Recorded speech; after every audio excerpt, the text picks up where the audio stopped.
आज का जो टॉपिक है वो प्लांट वेक्टर पे बेस्ड है और उसमें भी स्पेशली टीआई प्लाज्मिड की हम बात करेंगे। अब इसमें देखिए, जनरली जो प्लांट के लिए वेक्टर्स तैयार किए जाते हैं वो प्लाज्मिड पे बेस्ड होते हैं या वायरसेस पे बेस्ड होते हैं। इसमें भी प्लाज्मिड पे और स्पेशली टीआई प्लाज्मिड पे बेस्ड वेक्टर्स का बहुत ज़्यादा इस्तेमाल किया जाता है। तो प्लाज्मिड बेस्ड वेक्टर्स को पहले देखेंगे। वायरल जीनोम वेक्टर के भी कुछ एग्जांपल्स हैं हमारे पास।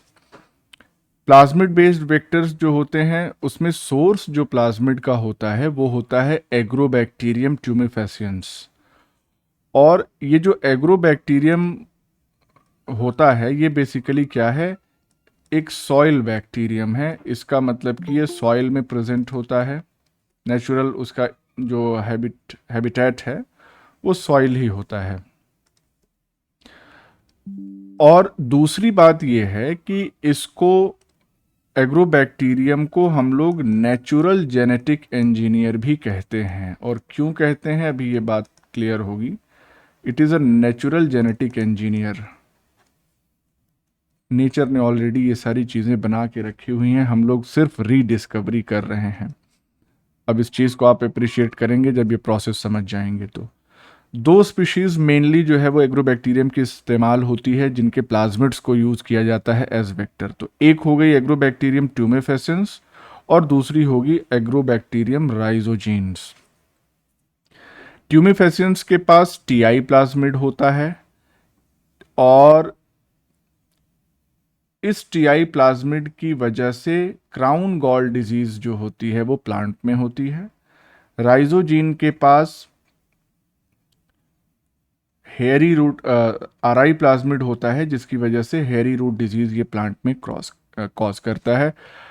अब टीआई प्लाज्मिड का मतलब ये हो गया ट्यूमर इंड्यूसिंग,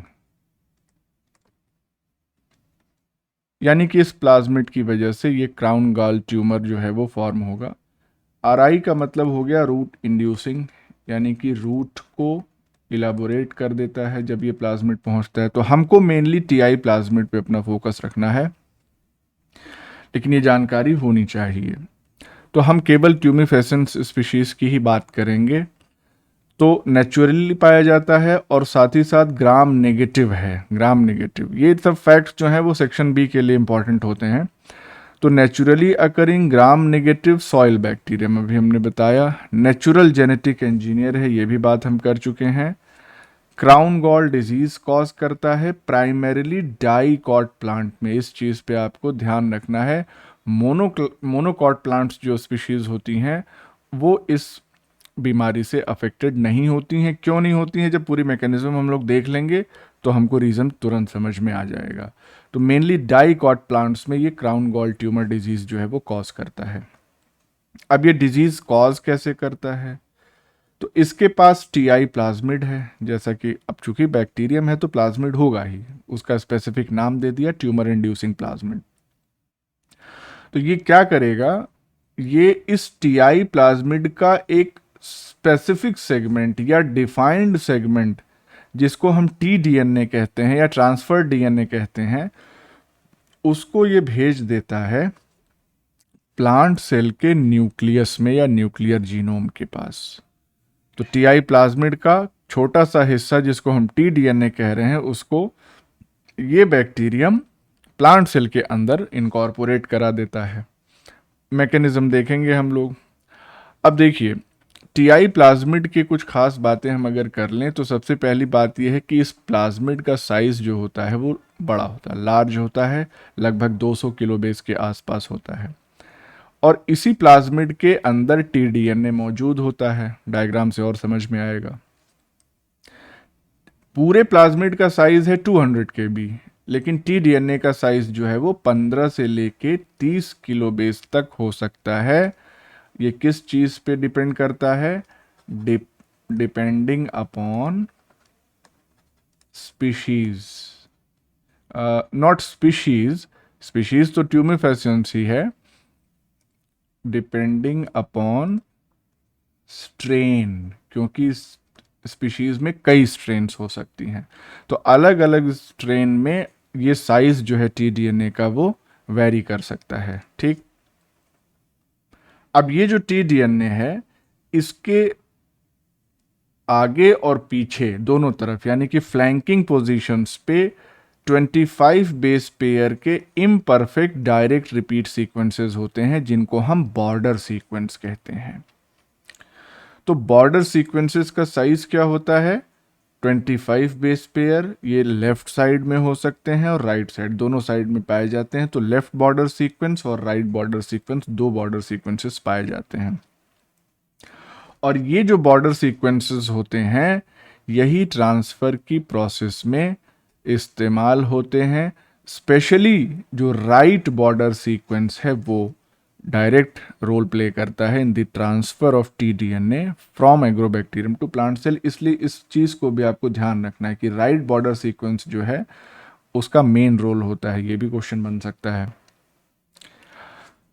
अब ये जो बॉर्डर सीक्वेंस है, स्पेशली राइट बॉर्डर सीक्वेंस, इसको ट्रांसफर की प्रोसेस में हेल्प करने के लिए एक और सीक्वेंस मौजूद होता है जिसको हम कहते हैं over drive sequence. Over drive sequence basically एक सिस एक्टिंग एलिमेंट है, यानी कि जिस जहां मौजूद है उसी डीएनए पे ये काम करेगा। तो ओवर ड्राइव सीक्वेंस जो होता है वो मौजूद कहाँ पे होता है? It is present near the right border sequence के 5 प्राइम एंड की तरफ होता है, और इसकी हेल्प से जो टी डीएनए ट्रांसफर की प्रोसेस है वो एफिशिएंट हो जाती है। अब हम टीआई प्लाज्मिड का एक डिटेल्ड डायग्राम देख लेते हैं। तो ये है हमारा टीआई प्लाज्मिड। इस टीआई प्लाज्मिड में आप देख सकते हैं ये है टी डीएनए वाला रीजन, और टी डीएनए यहां रेड से लेके इधर रेड तक, इसके दोनों तरफ फ्लैंकिंग पोजीशन पे हमको एक साइड लेफ्ट बॉर्डर रिपीट मिल रहा है और दूसरे side right border repeat. T DNA में कुछ स्पेसिफिक जीन्स प्रेजेंट होती हैं। ऑक्सिन की जीन है, साइटोकाइनिन की जीन है और ओपाइन की जीन है। तो ये तीन खास जीन जो है वो टी डीएनए रीजन में पाई जाती हैं। ऑक्सिन और साइटोकाइनिन, ये हम जानते हैं कि प्लांट ग्रोथ रेगुलेटर्स होते हैं। तो अगर ये जीन्स एक्सप्रेस करेंगी ऑक्सिन और साइटोकाइनिन की, तो इसका मतलब कि कॉरेस्पॉन्डिंग फाइटो हार्मोन्स की सिंथेसिस ज़्यादा होगी, और इसकी वजह से प्लांट सेल की जो जहाँ पे इन्फेक्शन हुआ या जहाँ पे ये टीआई प्लाज्मिड पहुँचा, जिस सेल में, जिस प्लांट सेल में, उस सेल में डिवीजन बढ़ जाएगा। तो जैसे ही सेल डिवीजन बढ़ेगा वैसे ही वो बहुत ज़्यादा बंच ऑफ सेल्स तैयार हो जाएंगी, जिसकी वजह से ट्यूमर हो जाएगा। उसी को हम क्राउन गॉल ट्यूमर कहते हैं।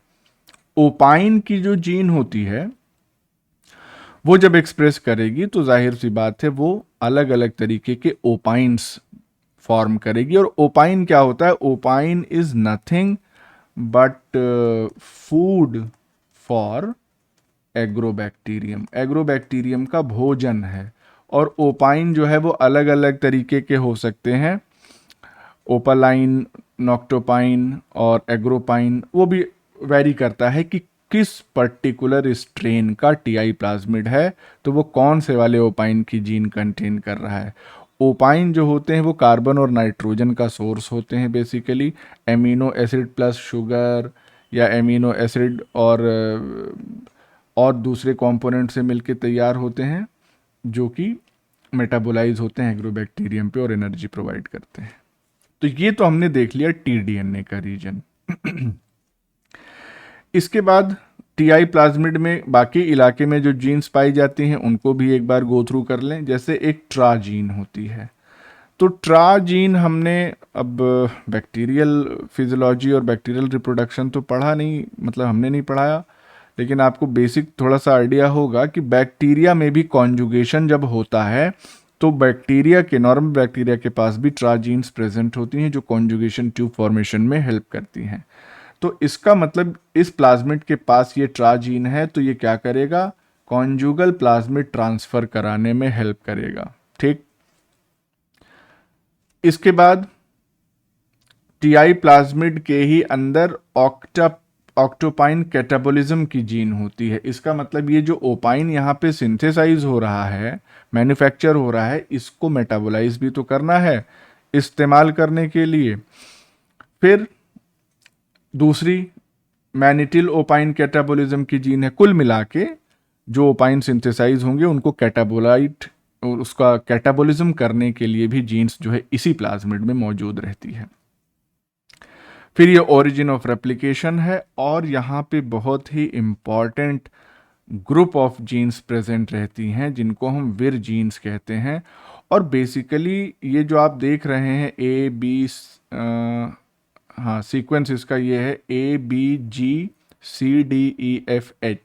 इस सीक्वेंस में ये जीन्स प्रेजेंट रहती हैं। एक्चुअली में ये जीन्स नहीं है, ये इंडिविजुअल ओपेरॉन्स हैं। इसका मतलब कि ग्रुप ऑफ जीन्स हैं। तो विर ए अलग ओपेरॉन है, बी अलग ओपेरॉन है, जी इसी तरीके से जितने भी हैं ये सब अलग अलग ओपेरॉन्स हैं और हर एक ओपेरॉन में एक या एक से ज़्यादा जीन्स मौजूद हो सकती हैं। इनके फंक्शंस भी यहाँ पे लिखे हुए हैं। तो ये बहुत ही कॉम्प्रिहेंसिव डायग्राम है, यहाँ से काफ़ी कुछ हमको मिलता है देखने के लिए। तो विर ए जो है वो इसकी जब प्रोटीन बनेगी तो ये किसकी तरह एक्ट करेगी, वुंड सिग्नल रिसेप्टर की तरह। विर बी क्या है, एक मेम्ब्रेन प्रोटीन है which helps in the transfer of this T-DNA. विर जी क्या है, विर एक्टिवेटर है, यानी कि बाकी के विर जो ओपेरॉन्स हैं उनको एक्टिवेट करने का काम करेगा। विर सी क्या है, ये ओवरड्राइव बाइंडिंग प्रोटीन है, यानी कि ओवरड्राइव सीक्वेंस आपका यहाँ पे दिखाया नहीं है लेकिन हम यहाँ पे मेंशन कर सकते हैं, यहाँ पे ओवरड्राइव सीक्वेंस। तो इस ओवरड्राइव सीक्वेंस से बाइंड करके और उसको एक्टिवेट करने के लिए विरसी रिस्पॉन्सिबल है। फिर विर डी ओपेरॉन में जो जीन्स होती हैं दे आर बॉर्डर एंडोन्यूक्लियसेस। तो इनका काम क्या होगा, ये एंडोन्यूक्लियस जब बन जाएंगे D1 D2 तो ये लेफ्ट बॉर्डर और राइट बॉर्डर पे कट लगा के इस टीडीएनए को यहाँ से निकालने की कोशिश करेंगे। और ऐसा न समझिएगा कि ये टीडीएनए डबल स्ट्रैंडेड फॉर्म में यहाँ से निकल जाता है। अगर ये टीडीएनए निकल जाएगा तो फिर टीआई प्लाज्मिड तो बेकार हो गया। तो हमेशा जब टीडीएनए निकलता है तो वो सिंगल स्ट्रैंडेड फॉर्म में निकलता है और जो बचा हुआ सिंगल स्ट्रैंड है वो दोबारा से नया स्ट्रैंड बना देता है। फिर विर ई जो है वो क्या है, वो single strand DNA binding protein है, क्योंकि टीडीएनए जब सिंगल स्ट्रैंडेड फॉर्म में निकलेगा तो उसको स्टेबलाइज करने की ज़रूरत है। विर एफ क्या करता है, ये न्यूक्लियर टारगेटिंग यानी कि न्यूक्लियर लोकलाइजेशन सिग्नल इसके पास होता है जिसकी वजह से ये इस टीडीएनए को पहुंचाने की कोशिश करता है, पहुंचा देता है nuclear genome of the plant में। विर एच जो है वो होस्ट रेंज स्पेसिफिसिटी के लिए रिस्पॉन्सिबल है। इसका मतलब क्या हो गया कि किस बैक्टीरिया में कौन सा टाइप का टीआई प्लाज्मिड है और वो किस प्लांट को इन्फेक्ट करेगा एफिशिएंटली, उस स्पेसिफिसिटी को इस ओपेरॉन की जीन्स जो है वो कंट्रोल करती हैं। तो ये है टीआई प्लाज्मिड। अब हमने जो एक ओवरव्यू आपको दिया है उसको सीक्वेंशियली समझ लेते हैं।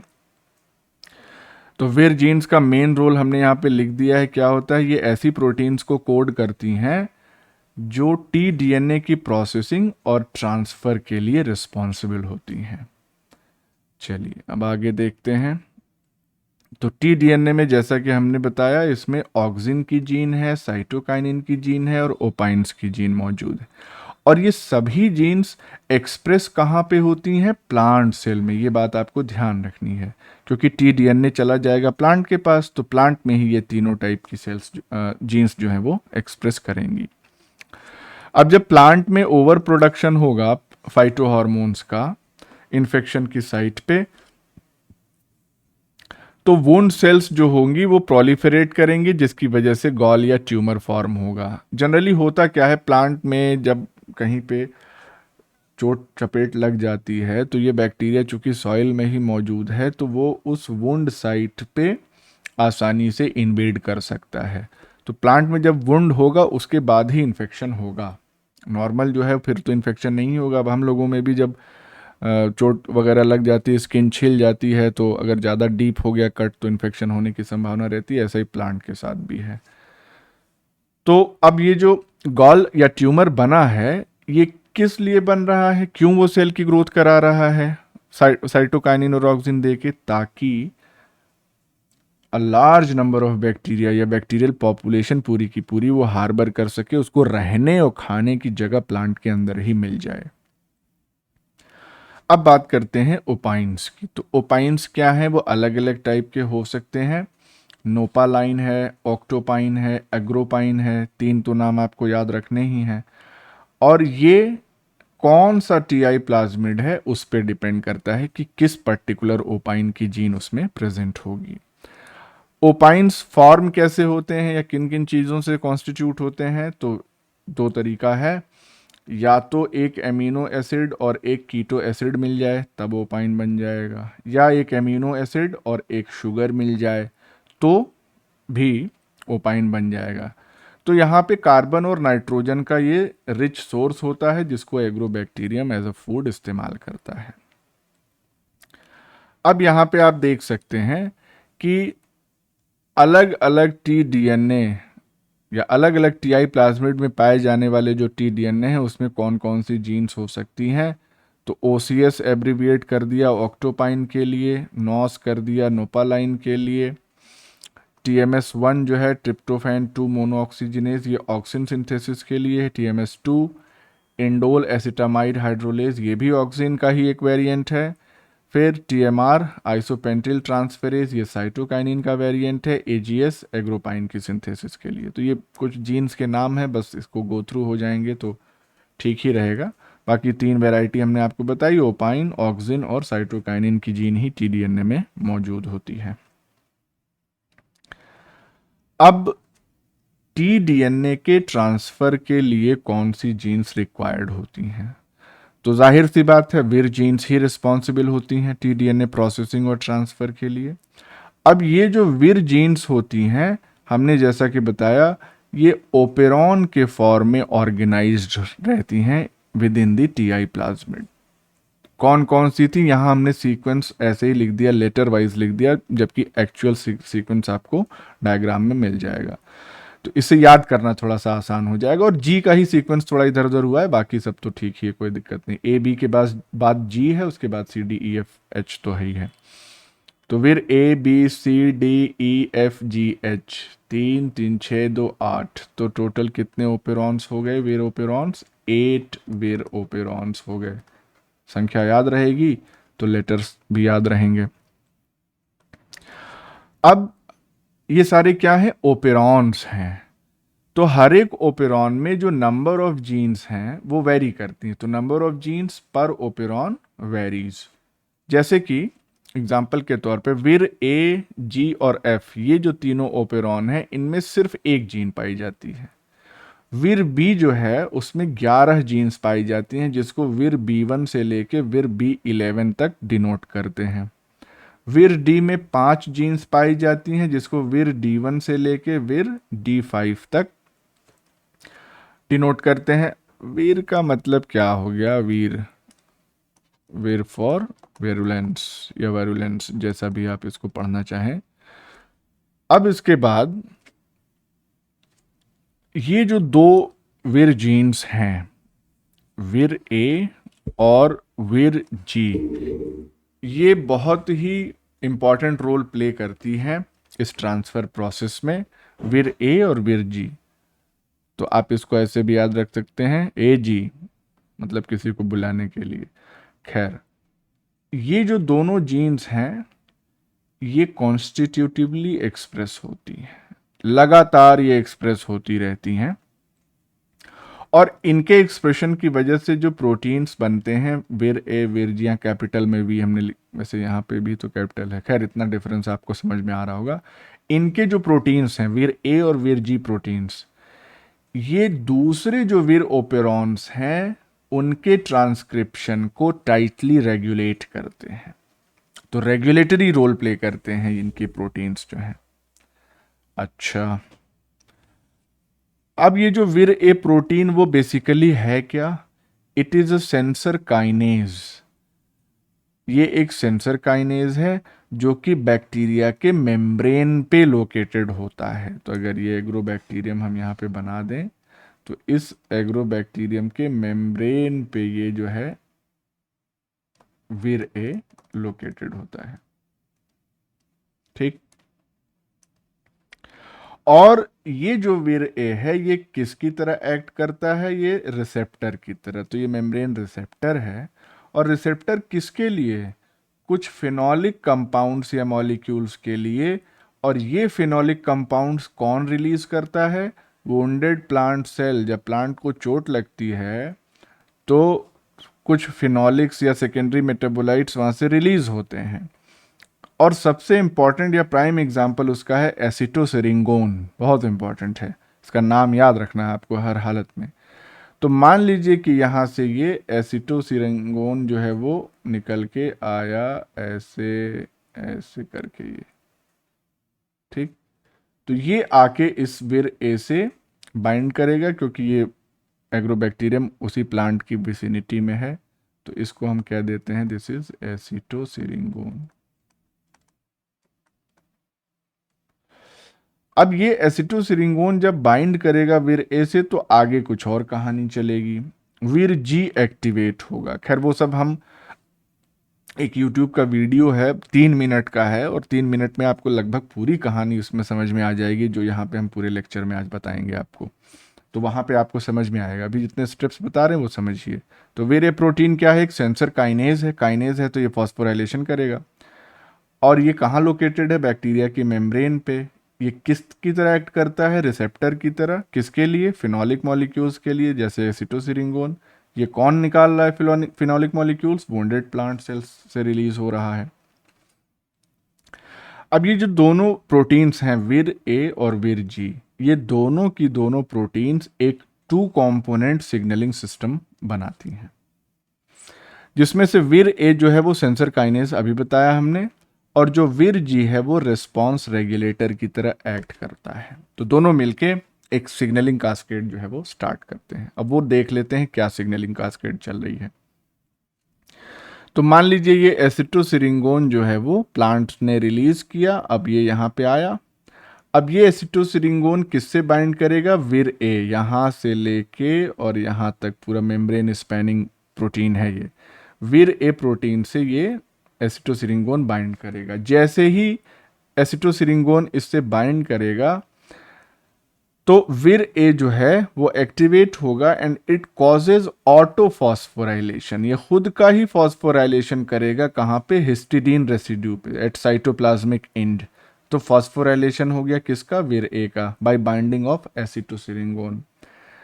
अब जब ये ऑटो फॉस्फोराइलेट हो जाएगा तो फॉस्फोराइलेशन होने के बाद इस फॉस्फेट ग्रुप को ट्रांसफर करेगा ये विर ए विर जी प्रोटीन के पास, और विर जी प्रोटीन के किस रेसिड्यू पे, एस्पार्टेट रेसिड्यू पे। तो ये फॉस्फेट ट्रांसफर हो गया कहाँ पे, विर जी के पास।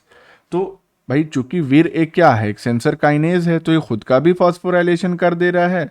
और जब फॉस्फेट ग्रुप इसके इस साइट पे आ गए, हिस्टिडीन साइट पे, तो ये उन फॉस्फेट को ट्रांसफर कर दे रहा है विर जी के पास एट एस्पार्टेट रेसिड्यू। जैसे ही विर जी या रिस्पॉन्स रेगुलेटर फॉस्फोराइलेट होता है, ये एक्टिव फॉर्म में कन्वर्ट हो जाता है। तो now it has become activated विरजी। और एक्टिवेट होने के बाद ये दूसरी विरजीन्स के लिए ट्रांसक्रिप्शन एक्टिवेटर का रोल प्ले करता है। तो कैसे करता है, मान लीजिए एक्टिवेटेड विरजी है, ये क्या करेगा, इट बाइंड्स टू विर बॉक्स। अब ये विर बॉक्स क्या है, विर बॉक्स एक 12 बेस पेयर का रेगुलेटरी सीक्वेंस होता है, जो कहाँ पाया जाता है, it is found in promoter region of different विर ओपेरॉन्स। तो जितने भी विर ओपेरॉन्स हमने आपको मेंशन किए ऊपर, उनके प्रोमोटर रीजन में ये 12 बेस पेयर का रेगुलेटरी सीक्वेंस है, जिसको विर बॉक्स कह रहे हैं। और इस विर बॉक्स से कौन आके अटैच हो रहा है, एक्टिवेटेड विर जी। तो ट्रांसक्रिप्शन स्टार्ट हो जाएगा, अप रेगुलेट हो जाएगा। जब ट्रांसक्रिप्शन अप रेगुलेट हो जाएगा तो उसमें अब जैसे सपोज करिए, बाकी सारी का तो करा ही रहा है, सपोज करिए कि इसने विर डी ओपेरॉन का ट्रांसक्रिप्शन भी एक्टिवेट करा दिया। तो विर डी ओपेरॉन या ऐसे लिख दें, ट्रांसक्रिप्शन ऑफ विर डी ओपेरॉन स्टार्ट्स। तो जैसे ही विरडी ओपेरॉन का ट्रांसक्रिप्शन शुरू होगा। तो विरडी में जितनी भी जीन्स थी, कितनी जीन्स हमने देखी थी, 5 जीन्स देखी थी, विरडी 1 से लेके विरडी 5। तो ये सारी की सारी सिंथेसाइज होने लगेंगी। अब इनमें से यहाँ पे विर D2 ही लिखा है, एक्चुअली में होता क्या है, नाउ विर D1 एंड विर D2। तो ध्यान रखिएगा, विर D1 और विर D2 ये दोनों के दोनों क्या है, एंडोन्यूक्लियस हैं। ये tDNA को कट करेंगे और इनमें से जो विर D2 है ये tDNA के 5 प्राइम एंड पे अटैच्ड रहेगा, ये रिमूव नहीं होता है। तो इसको हम बल्कि इंडिकेट कर दें, विर D2 ही अटैच्ड रहता है। अब विर D2 ने कट तो लगाया, लेकिन उसके बाद भी ये 5 प्राइम एंड ऑफ tDNA से अटैच्ड है, और tDNA से अटैच होने के लिए ये विर D2 प्रोटीन अपने टायरोसिन रेसिड्यू का इस्तेमाल करती है, जो कि एक फॉस्फोटायरोसिन बॉन्ड जो है वो बना देता है। जाहिर सी बात है, यहाँ पे फॉस्फोडाइस्टर बॉन्ड तो बनेगा नहीं, तो ये एक फॉस्फोटायरोसिन बॉन्ड तैयार हो जाता है। अच्छा, तो एक चीज तो ये हो गई।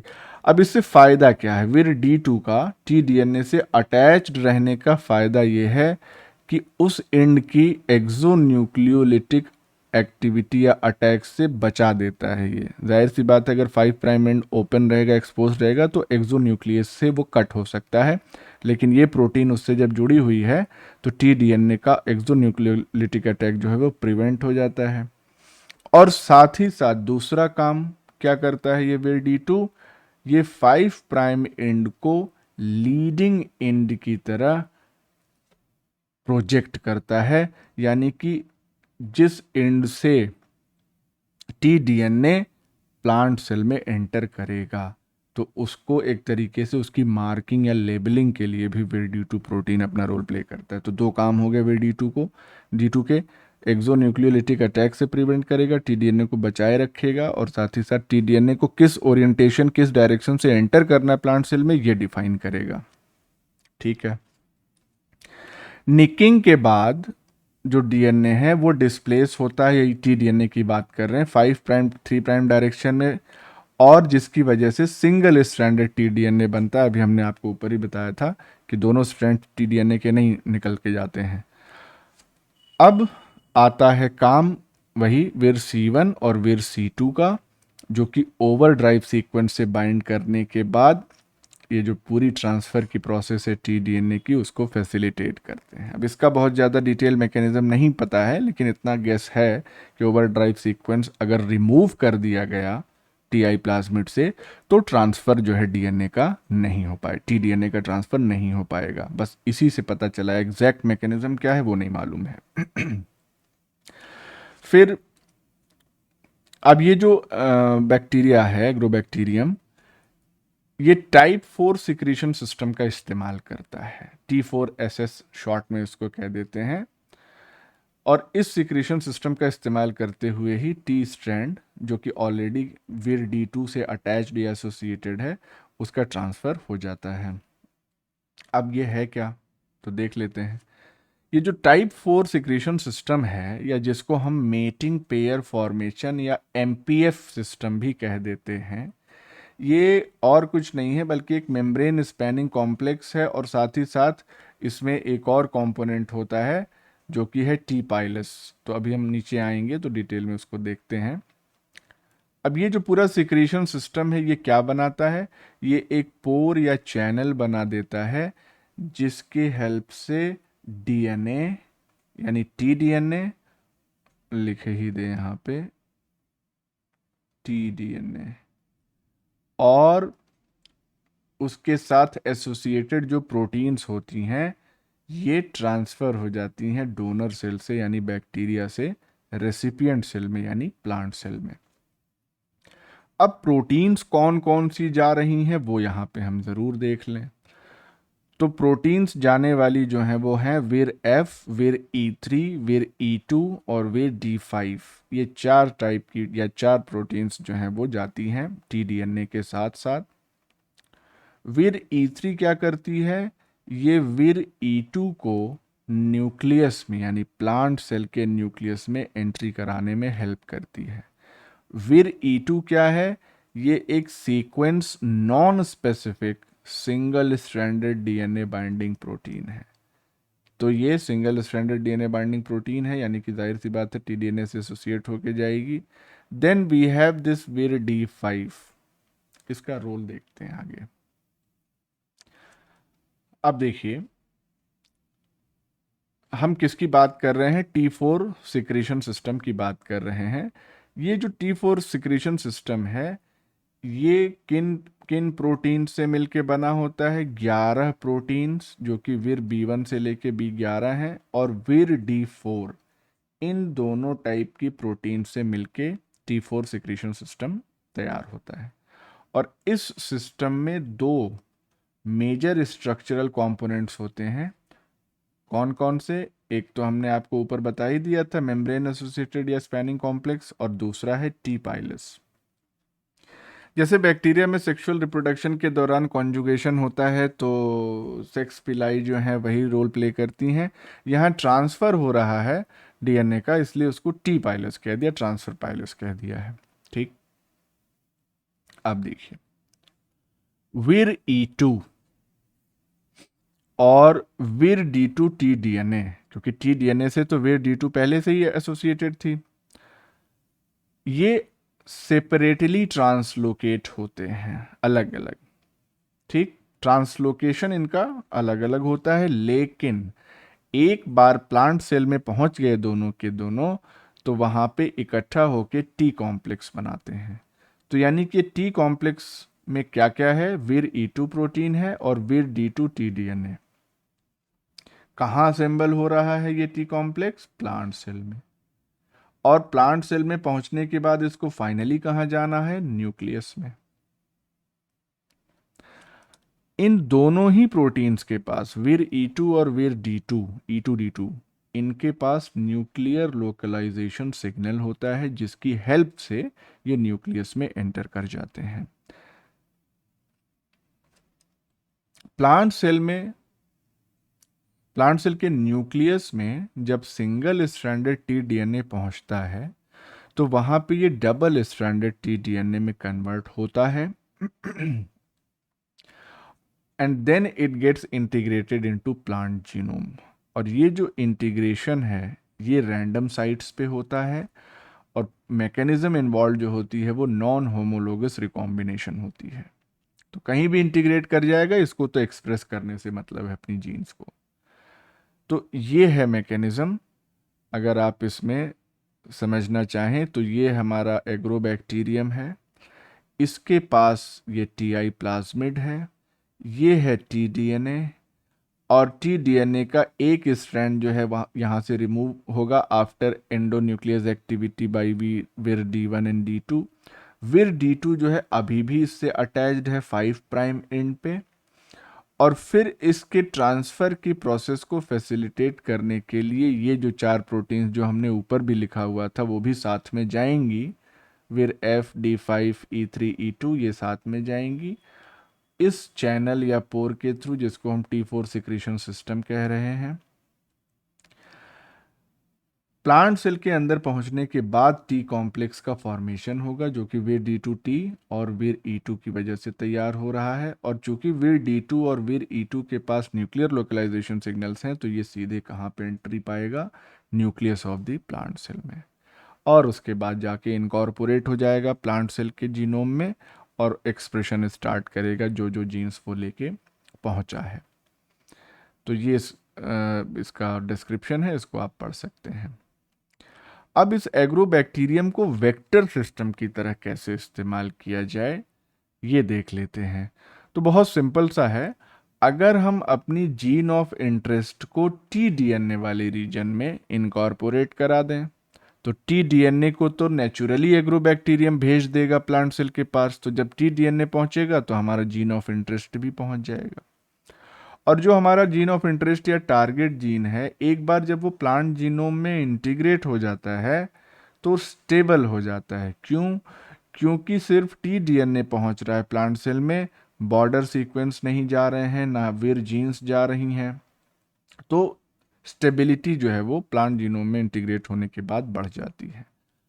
अब जो बात हमने आपसे कही थी कि मोनोकॉट्स क्यों नहीं एग्रोबैक्टीरियम के नेचुरल होस्ट हैं, या मोनोकॉट्स क्यों रेजिस्टेंट होते हैं एग्रोबैक्टीरियम इन्फेक्शन से, तो ऐसा इसलिए क्योंकि मोनोकॉट्स जो है वो इन फिनॉलिक कंपाउंड्स को, जैसे एसिटोसिरिंगोन, इसको सफिशिएंट अमाउंट में नहीं प्रोड्यूस करते हैं।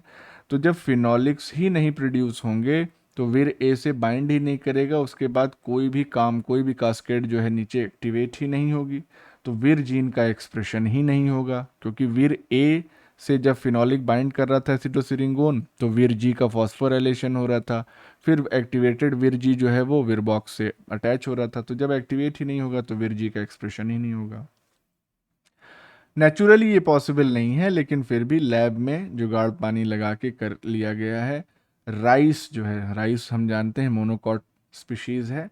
It is the first species to be transfer, या first monocot species to be transformed under laboratory conditions. बाकी फिर लैब से लैंड स्केल पे इसको भी इनको वो एक्सपैंड कर दिया गया है।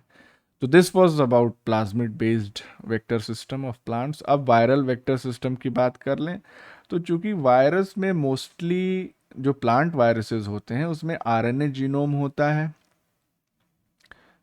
प्लांट के जो वायरसेस होते हैं उसमें मोस्टली आरएनए जीनोम होता है, और आरएनए जीनोम को ट्रांसफ़र करना आसान नहीं होता है, बहुत चैलेंजिंग होता है। एक तो आरएनए की स्टेबिलिटी का इशू है, और उसके बाद उसका सिंगल स्ट्रैंड होना, तो वो कहाँ जाके इंटीग्रेट करेगा होस्ट के साथ। तो इसीलिए viral based vector system plants के लिए ऐसे वेक्टर सिस्टम इस्तेमाल करते हैं, या ऐसे वायरस इस्तेमाल करते हैं जैसे कॉलिमो वायरस या जेमिनी वायरस, जहाँ पे डीएनए जेनेटिक मटेरियल की तरह हो। तो कॉलिमो में डबल स्ट्रैंडेड डीएनए होता है, जेमिनी वायरस में सिंगल स्ट्रैंडेड डीएनए होता है।